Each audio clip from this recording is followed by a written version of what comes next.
Bon,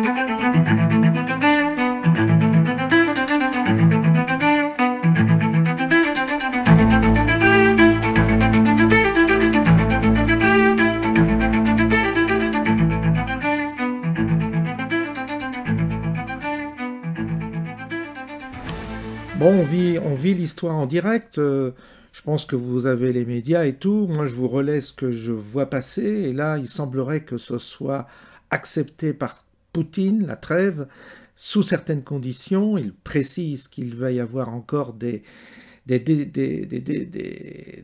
décisions, enfin non pas des décisions, mais des modalités pour mettre en place cette trêve, parce qu'il y a des modalités concrètes qu'il exprime, plus il a besoin d'avoir encore un contact avec Trump, comme il l'a dit, pour justement finaliser peut-être cette trêve et faire en sorte qu'il y ait derrière une paix durable.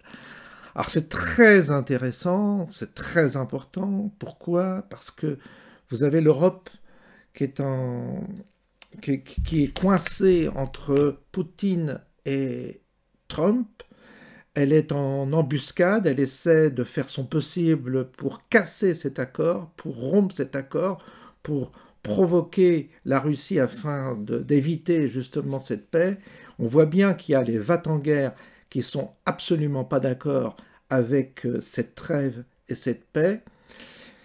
Mais Poutine et Trump sont en train de jouer justement par rapport à l'Europe, de jouer un deal, de se mettre d'accord sur un deal et d'obliger, de contraindre l'Ukraine à accepter ce deal qui va être d'une part à l'avantage des États-Unis concernant la partition du pays. Et évidemment, Poutine va récupérer la partie qu'il a conquise. Et ça semble être sur le point d'être finalisé. On va voir, attention, tout ça peut encore évoluer, mais d'après ce que je peux voir, c'est quand même une bonne nouvelle, parce que moi je craignais que les Russes refusent et que ça donne raison aux Européens, les va-t-en-guerre, quoi. Va-t-en-guerre, ça veut dire que on est ruinés, nous, on va vers la guerre et c'est la catastrophe, surtout quand on entend nos généraux et quand on les voit tenir des discours absolument hallucinants qu'ils tiennent. Bon, je vais pas redévelopper, j'ai déjà dit. On écoute Poutine et vous me direz ce que vous en pensez. Trêve que nous soutenons entièrement. Mais nous avons quelques réserves. Que ferons-nous dans la région de Koursk si nous entrons dans une trêve pendant 30 jours? Est-ce que cela signifie que tous les militaires qui sont présents pourront quitter les lieux sans combat? Est-ce que nous devons les laisser partir malgré tous les crimes qu'ils ont commis? Ou est-ce que le gouvernement ukrainien, le commandement ukrainien leur donnera l'ordre de poser les armes? Comment cela va-t-il se passer? Sur la ligne de contact qui fait presque 2000 km, sur cette ligne de contact, sur la majorité des secteurs, c'est l'armée russe qui avance aujourd'hui.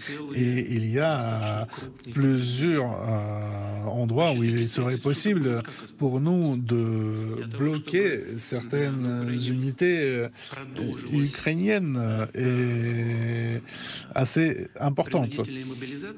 Donc, que va-t-il passer?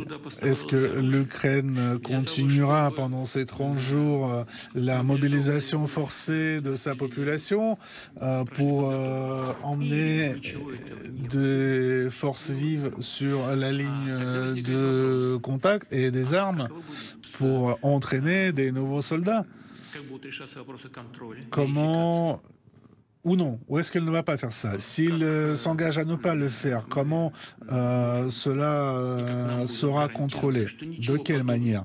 De quelle manière pouvons-nous avoir la garantie que l'Ukraine n'agirait pas de cette manière? Je pense qu'il est évident pour tout le monde, je pense que ça fait partie du bon sens, que ce sont des questions qui nous préoccupent. Qui donnera l'ordre de cesser le feu? et quelle est la vraie valeur de ces ordres.